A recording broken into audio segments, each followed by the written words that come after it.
Анди, студиолиния. Palm Desert, Калифорния представя една продукция на Наско Минчев, 2022 година. Здравейте, драги приятели! Здравейте, мои близки, роднини и фенове! Аз съм Наско Минчев. Може би мнозина от вас ме познават, защото от 12 години аз изработвам видеоклипове за вас. Темата на днешния видеоклип е най-ужасяващите истински истории за демонични обсебвания. Демонични сили, обсебващи тялото на безпомощен човек. Звучи като страховит трилър или средновековна легенда, нали? Всъщност, в много религии по света това явление е смятано за напълно възможно и реално. Дори в Библията се намеква повече от 30 пъти за обсебване от зли духове, включително няколко случая, при които Христос прогонва демоните натрапници от невинни жертви. Може би е трудно човек да повярва, когато не е срещал подобно явление или е гледал само холивудски хорори. Може би всичко това звучи като измислица, достойна само за киното, за да плаши хората и да създава напрежение. Истината е, че още от древни времена е имало свидетели и дори оцелели потърпевши, които разказват истински истории. Трудно можете да игнорирате фактите, снимките и дори аудио и видеозаписите. Точно това ще ви покажем в този видеоклип. Наистина страшни случаи, които според сведенията са реални. А сега заемете местата си, настанете се удобно. Започваме. 18+. Най-ужасяващите истории за демонични обсебвания. Част първа. Класация, която ще свързи кръвта ви. Клара Джермана Селе. Годината е 1906. Клара Джермана Селе е християнска студентка, пратена на мисия в Натал, Южна Африка. Поради незнайни причини Селе се молила и дори сключила сделка с сатаната. Няколко дни по-късно била обзета от странни импулси. Била отблъсквана от религиозни артефакти, като от разпятие, можела да говори и разбира няколко езика, които никога досега не е знаела, а също така станала ясновидка, познавайки мислите и историята на хората около нея. Сестрите, които я посещавали, споделят, че издавала ужасяващи животински звуци и левитирала до 2 метра над земята. Довели двама свещеници да извършат екзорсизма. Селе се опитвала да удуши единия с епатрахилан. Повече от 100 човека били свидетели на левитирането във въздуха, докато свещениците чели пасажи от Библията.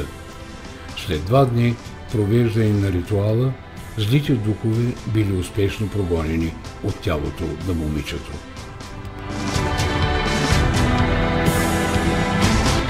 Анелизия Михел.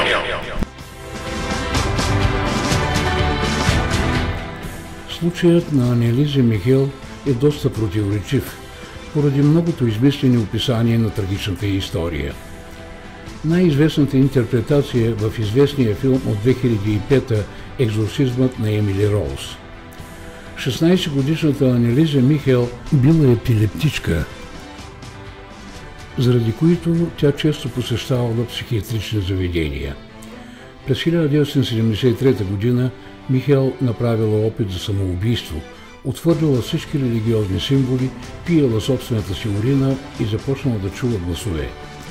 Медиците не направили нищо, за да й помогнат. Тя умолявала семейството си да повика свещеник, защото вярвала, че е обсебена от демони. Макар тази нейна молба да била отхвърлена, двама местни свещенослужители започнали тайно да я лекуват с екзорцистки ритуали. Междувременно родителите изпрели лечението на епилепсията и психиатрическото разстройство. След година момичето починало от атрофия. Почти 70 екзорцистки ритуала били приложени на Анелизия в рамките на 9 месеца. Тя отказвала да яде и често говорила, че иска да умре като мъченица. било уморено от това, което се случвало. Роланд Доу, Роби Манхайм. Това е истинската история за романа и холивудския филм, озаглавени "Екзорцистът". Историята на 14-годишния Роланд Доу е една от най-известните в историята за демонични обсебвания.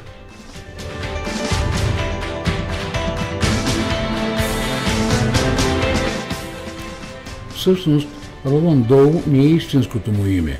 Това е псевдоним, даден му от католическата църква в опит да запази анонимността на момчето.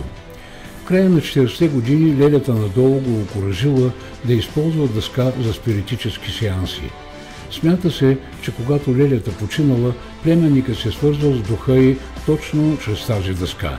Именно това отворило вратата за демоните, които искали да го обсебят. Обсебването започнало със странни звуци, като на капеща вода.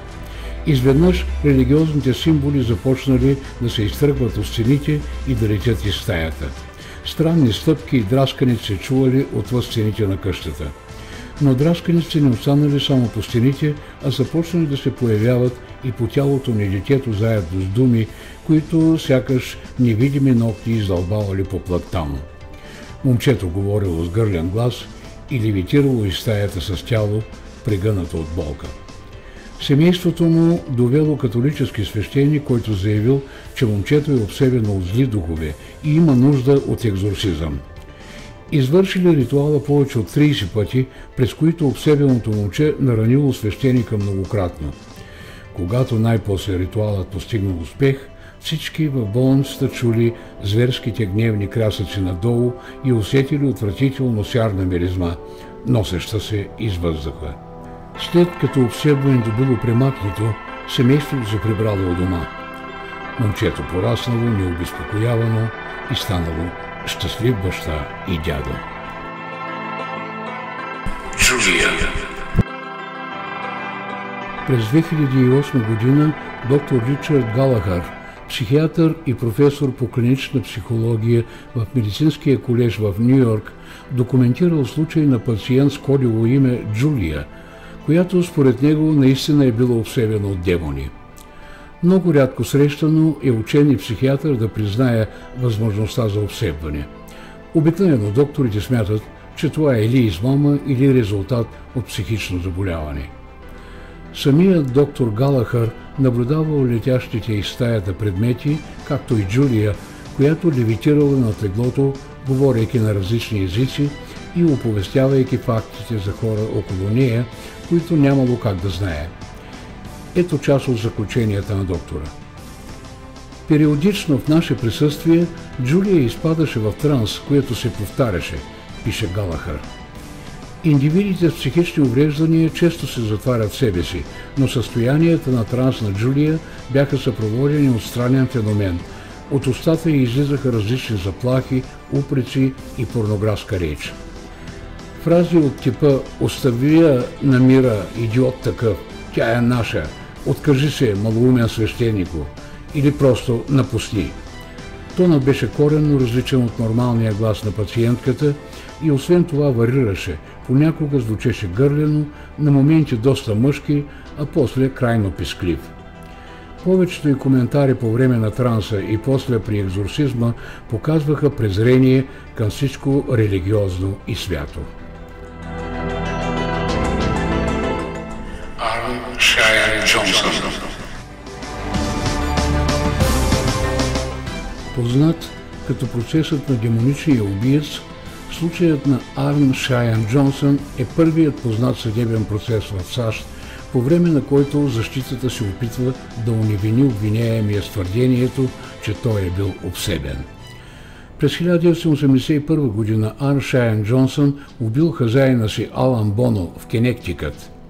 Адвокатите на Джонсън, действията на клиента им индикирали необичайното поведение, характерно за него от детска възраст.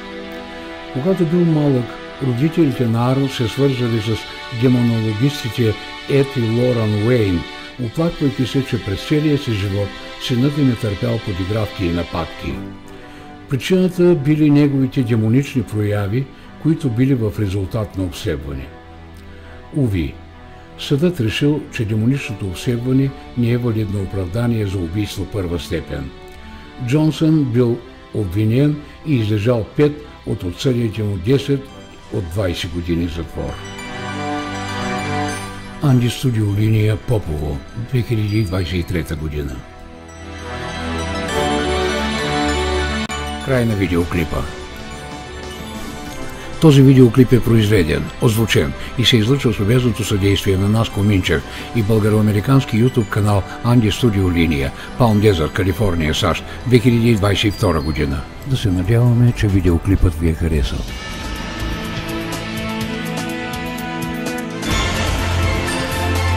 Andy's Studio Life Independent. Ако наистина ви е харесал, станете абонати на канала.